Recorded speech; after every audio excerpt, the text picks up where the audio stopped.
دماسګر هوبو ته نازي خوند نه ورکوي ورته سینګار بیماره ګرځي چې مسافر یې تللی یا هو نکړي له چا سره خبرې پټه خوله وي ناسته تل پر کور رنځوره په زړه چې ورنځي د زړه ټکور د ډېرو زړونه یې هوبه کړل هر سړی یې سترګو پسې بیمار خواږه د جنۍ څومره په چل ول کړي ګفتار د یارانې په چل پوهېږي پېغله شوه وړه نه د لیلا خبرو کې هر وخت پرته وي یوه بله هی هغه وړې جنې ته وایه هر مازدیګر خیزي چې په بام جوړه لاسونه راته دې نه کوي سلام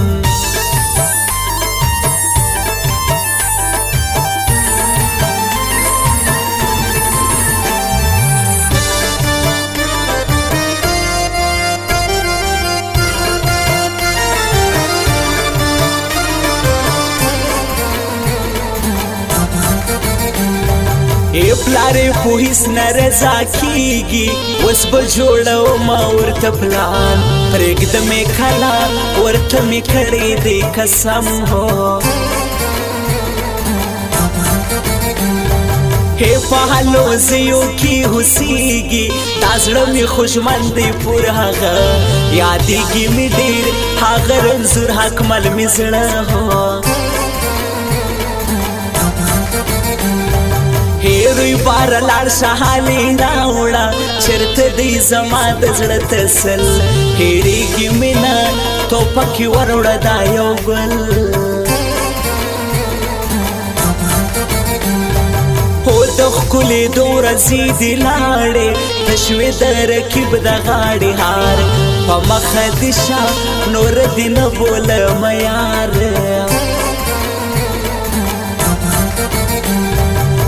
د کراچي په ښار کې وراکه راشه نور د خپل وطن په لور که یم افغانه ستا جدایي کړم تک تور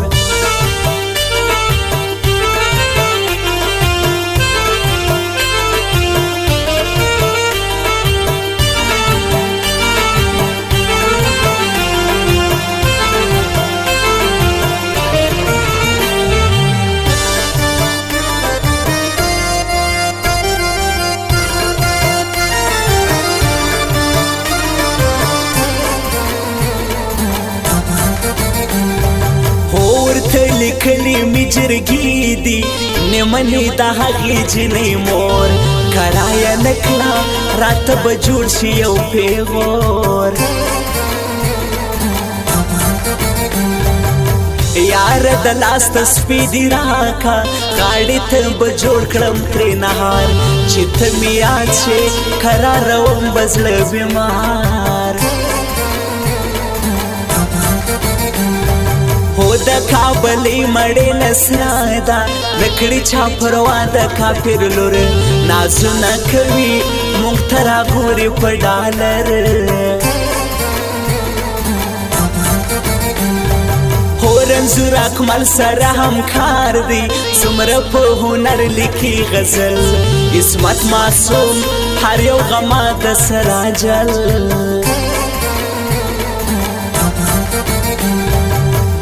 د کندهار که د مزارې سمی و غونچه د ګلاب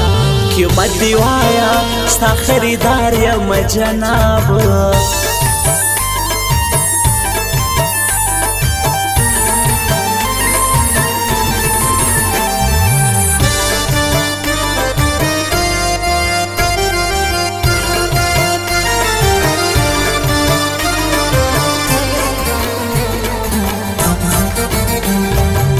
د نوشیروان आवाज کې هورم راکه دکاندار سرکی سټي رکیب سوزم ولکه یو سلما غاټي او د وفادارو تابعداریو نن نیسو دو مخی په دوستی په مخه یې ښه چې چېرته ځي هلته دې ځي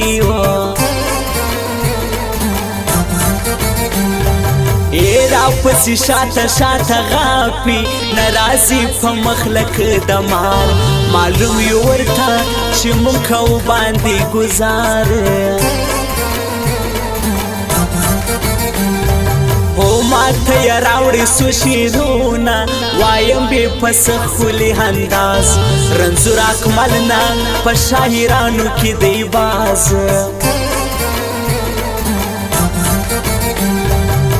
نن یې بند کړی ټیلیفون دی ناراضي احوال مې د لالې